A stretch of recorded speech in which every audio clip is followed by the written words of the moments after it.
Hey guys, assalamu alaikum. Welcome back to our channel. இன்னைக்கு நம்ம சேனல்ல ஒரு சூப்பர் பிரியாணி ரெசிபி தான் பார்க்க போறோம். 1 liter refined oil, 1/4 liter of coconut oil, 40 green chilies. Actually இது நம்ம 5 kg ரைஸ் போட்டு செய்யறனால இந்த மெஷர்மெண்ட்ஸ் நம்ம 1 kg க்கு எந்த அளவு போடணுமோ அதுக்கு வந்து டிஸ்கிரிப்ஷன்ல கொடுத்திருக்கேன், மறக்காம செக் அவுட் பண்ணி பாருங்க. க்ரீன் சில்லிஸ் ஆட் பண்ணோடனே நம்ம லிட் வச்சு க்ளோஸ் பண்ணிடலாம், இல்லைன்னா அது ரொம்ப வெடிக்கும்.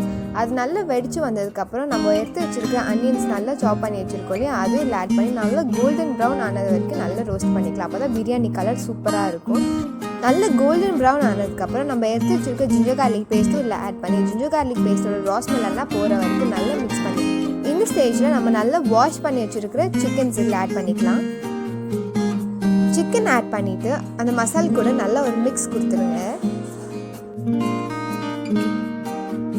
இந்த ஸ்டேஜில் நம்ம பிரியாணிக்கு தேவையான ஸ்பைசஸ் ஆட் பண்ணிக்கலாம்.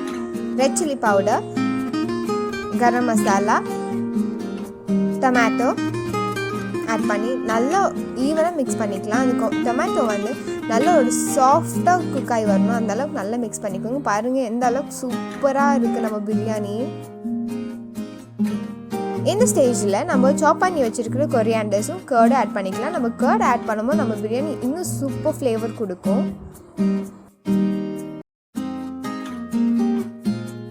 இதெல்லாம் ஆட் பண்ணிட்டு நல்லா ஈவனாக மிக்ஸ் பண்ணி விட்டுடுங்க.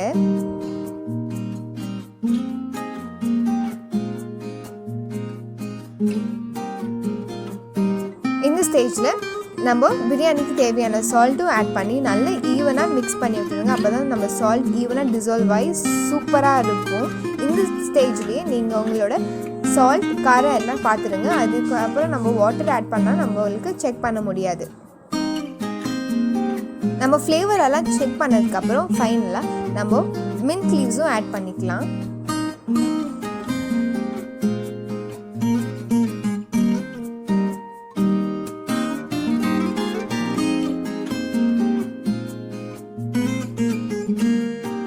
பாருங்க எந்த அளவுக்கு நல்லா குக்காய் வந்துருக்குன்னு.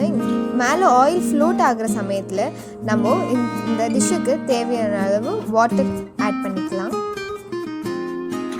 வாட்டர் நல்லா பாயில் ஆகி வந்ததுக்கப்புறம் நம்ம சோக் பண்ணி வச்சுருக்கிற ரைஸ் இதில் ஆட் பண்ணி நல்லா ஈவனாக மிக்ஸ் பண்ணி விட்டுடுங்க. மசால் கூட ரைஸ் நல்லா ஈவனாக மிக்ஸ் ஆகிடும். நீங்கள் எந்த இன்க்ரீடியன்ட் ஆட் பண்ணுறதுனாலும் கொஞ்சம் லவ்வோடு ஆட் பண்ணிங்கன்னா உங்கள் பிரியாணி இன்னும் சூப்பர் டேஸ்ட்டாக இருக்கும். தேவைப்பட்டால் மட்டும் நம்ம ஒரு குவிக் மிக்ஸ் கொடுத்துட்டே இருக்கலாம். நம்ம ஓவரால் மிக்ஸ் கொடுத்தோன்னா நம்ம ரைஸும் நம்ம சிக்கன் வந்து பிரேக் ஆகிடும். பிரேக் ஆகிடுச்சா நம்மளோட பிரியாணி அந்தளவுக்கு டேஸ்ட் இருக்காது. ஸோ நீங்கள் பார்த்து மிக்ஸ் பண்ணிக்கோங்க. பாருங்கள் நம்ம ரைஸ் எந்த அளவுக்கு நல்லா சூப்பராக குக் ஆகி வந்துருக்குதுன்னு.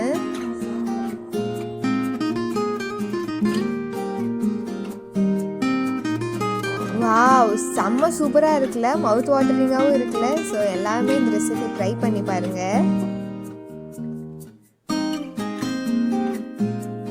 ரைஸ் நல்லா குக் ஆனதுக்கப்புறம் நம்ம எடுத்து வச்சுருக்கிற லெமன் ஜூஸும் இதில் ஆட் பண்ணிக்கலாம். லெமன் ஜூஸ் ஆடும்போது ஒரு நல்ல ஒரு ஃப்ளேவர்ஃபுல்லாக இருக்கும் நம்ம பிரியாணி. லாஸ்ட் அண்ட் ஃபைனலாக நம்ம கொஞ்சம் கீ ஆட் பண்ணி இந்த லிட் வச்சு க்ளோஸ் பண்ணி விட்டுட்டா ரொம்ப சூப்பராக இருக்கும். இந்த கீ வந்து தான் எக்ஸ்ட்ராடினரி டேஸ்ட்டாக இருக்கும். ஸோ உங்கள் எல்லாத்துக்குமே இந்த ரெசிபி பிடிச்சிருக்குன்னு நினைக்கிறேன். பிடிச்சிருந்தா மறக்காமல் லைக் அண்ட் ஷேர் பண்ணிவிட்டு உங்கள் ஃபேமிலியில் என்ன ஒருத்தராக நினைக்கிறீங்கன்னா மறக்காமல் சப்ஸ்கிரைப் பண்ணிட்டு பக்கத்தில் பெல் ஐக்கனை தட்டிட்டுருங்க. தேங்க்யூ ஸோ மச் ஃபார் வாட்சிங்.